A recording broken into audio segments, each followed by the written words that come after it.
Hey folks, how we doing today? You might hear some noise in the background. There's my cat Lucy playing with her spring out in the back. That's kind of like being entertained by bubble wrap, if you ever know what I mean, watching a cat play with something like a little spring. But anyway, that's not why we're here today. I'd like to talk to you about different styles of leadership, particularly the introverted type personality versus the extroverted type personality. All right. So I am likely viewed as an extrovert. I get it. But believe it or not, there was once upon a time when I was probably more an introvert. And I'm going to tell you how I feel I changed and at what point and to what degree. And believe it or not, um, I still compete with myself today to be better, really to be the best of both worlds, if that makes sense. So to start this, back in the day, the '90s, when I started service,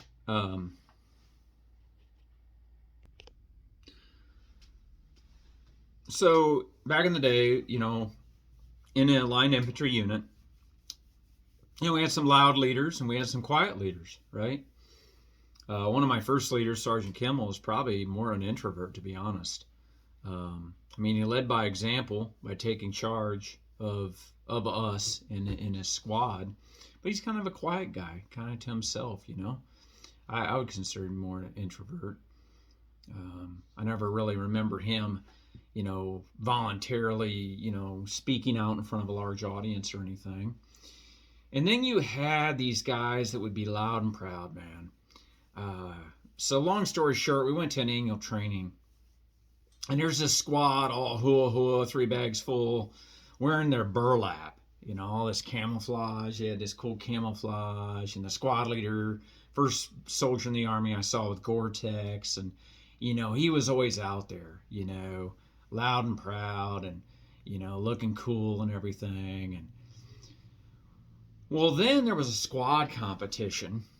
And this quiet squad, or at least I viewed him as quiet, won the competition. They beat all the squads in company. I think it was, there'd be about 12 to 16 squads that these guys beat, with battle drills.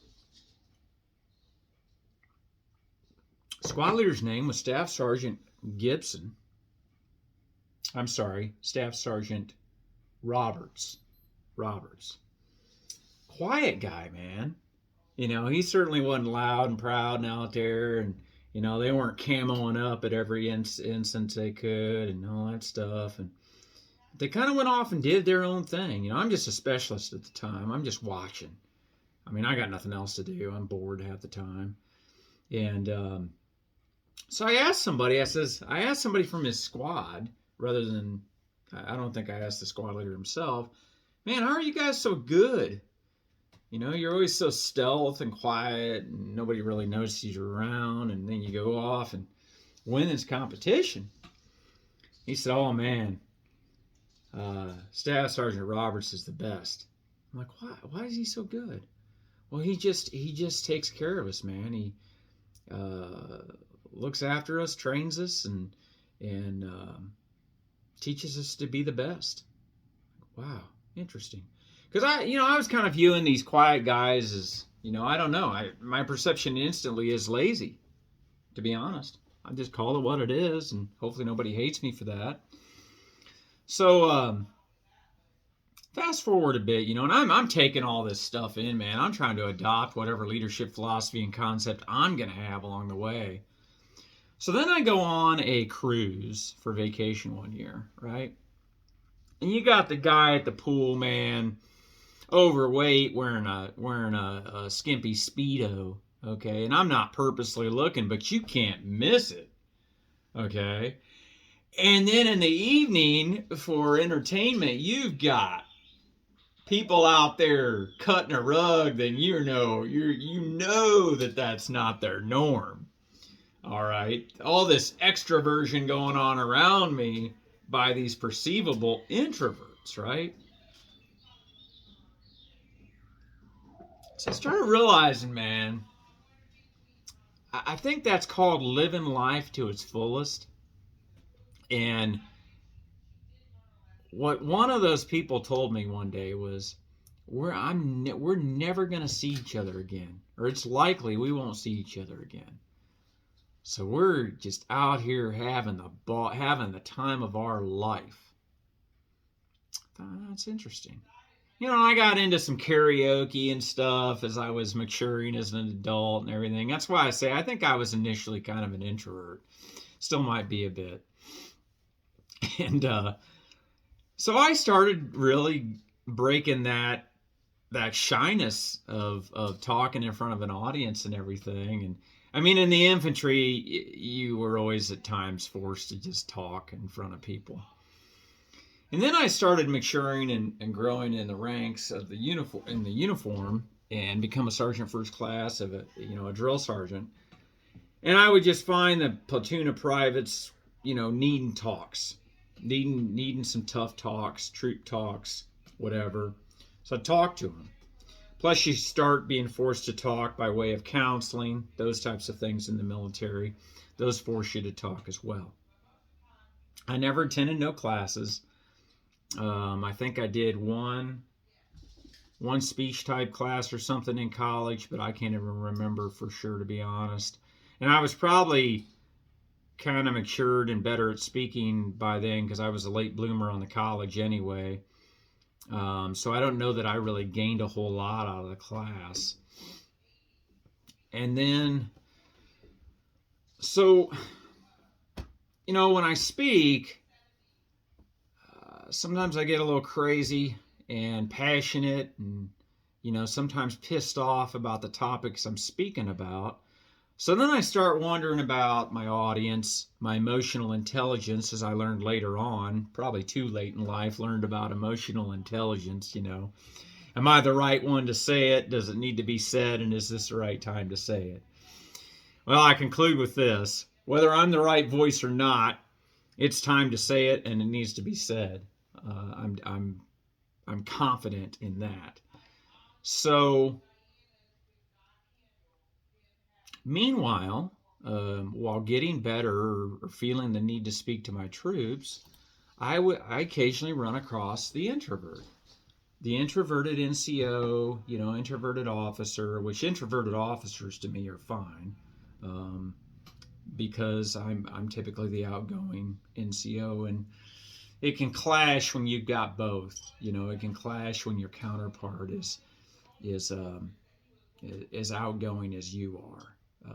Maybe some of y'all know what I'm talking about. Maybe you'll learn it along the way.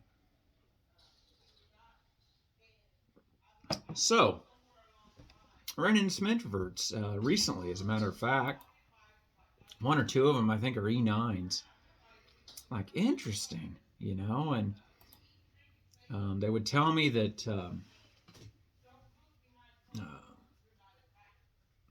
they're just not out there speaking wise and everything. And so I guess I always felt obligated to talk to the troops, even as a first sergeant. Be standing out there in front of formation, putting information out, obligated to put information out.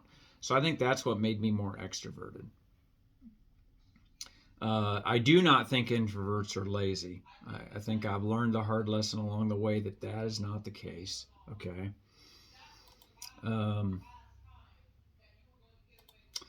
So I want to read you a clip here. Become a functional introvert. Lots of introverts out there, and seemingly many of them make it to the senior level. Guess what? It's time to get comfortable being uncomfortable. Your soldiers want to hear from their sergeant major, and they want to hear from them in a way that stokes their passions, giving them the energy to push past their individual challenges. If you accept the fact you are not a good public speaker, you are failing your soldiers. Take a big breath, pull up your big boy and girl pants, and simply speak from the heart. You can do this. Well, I'll tell you what, that's speaking from the heart stuff, man. I got it down. There's also something called Toastmasters International. Go Google it. There's a session this weekend, as a matter of fact, local to me. I think I'm going to jump on. It's a Zoom call, and they're supposed to help you with public speaking. I've heard great feedback about it. I've just been too lazy to try it, or too busy, maybe. I'm going to say a little of both there. So check out Toastmasters when you can. Difficult topic? It could be. I was reading an FRG pamphlet on selecting FRG reps, and they were saying watch out for introverted personality, fear of public speaking, fear of failure. Look, whether you're introverted or extroverted, you need to start becoming fearless in your leadership. You need to start living fearless. It's okay to be fearless and nervous at the same time, okay? Get comfortable with being uncomfortable, because you're going to try to adapt to different situations. You're going to try new things. You're going to try to be as functional as humanly possible, okay? Situation dictates on what method to apply when. Sometimes it's perfectly fine to just sit there and shut up and listen. I'll tell you what, a couple years ago I was in an AT, and I didn't realize how stressed and pissed off I was until the chaplain hosted this comedy hour in a tent, okay? And I went in and I sat and listened to that. It was Ted Cunningham. Go check it out, man. Ted Cunningham, stand-up comedian, okay? And I laughed harder than I think. I couldn't remember the last time I laughed that hard. I almost cried. I laughed so hard. As a command sergeant major sitting there in OCPs in a chaplain tent. And I'll tell you what, I needed that so badly, and I didn't even know it. Had no clue till I stepped in that tent and sat down and shut the hell up to enjoy some comedy. Okay? I didn't have to talk to the troops for a change, and I could just shut up and sit there and enjoy it. It was really cool. I think he might have even had popcorn for us or something, man. I'll tell you what, those chaplains are force multipliers. Don't ever forget that. Leaders actively promote diversity. Wow, look at that, man. Diversity. This is in this FRG thing that I just read about introverts, okay? All right, so there's diversity in introverts and extroverts, right? So figure it out, man. Figure out the strengths. Lead from your strengths, and then fix your weaknesses along the way, or enable and empower others to make up for your weaknesses. And then everybody wins. The whole team wins. Okay?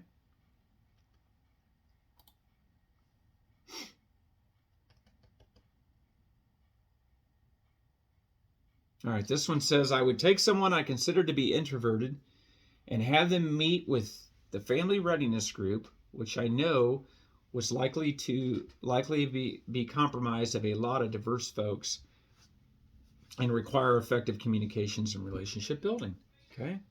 You know, one of the things that drives me nuts sometimes is you get these volunteer organizations or these volunteer programs, right? And one person seems to do it all. We got to get away from that. We got to break that. We got to pitch in a hand, but that person has to also welcome that and empower it and enable it. Okay? So a strong extrovert may put up a wall to being helped. Okay? We got to stop spotlighting. Be comfortable with help, having help around us. Okay? So yeah, I just wanted to touch on introverted versus extroverted. I don't know that I did the greatest job here with it. Master resiliency training is another way to get after it. But just understand at some point you have to communicate, and you have to communicate effectively. All right? And I'll tell you what, and I think this is another reason why I'm probably a bit of an introvert. There's nothing more that I love than taking my troops or a group of troops, okay? Because as a command sergeant major, it's not easy to just, take 700 troops somewhere. Off into a corner, off to the wood line, whatever, to a tent, and have a conversation, okay? with a small group. Small groups are where it's at, okay?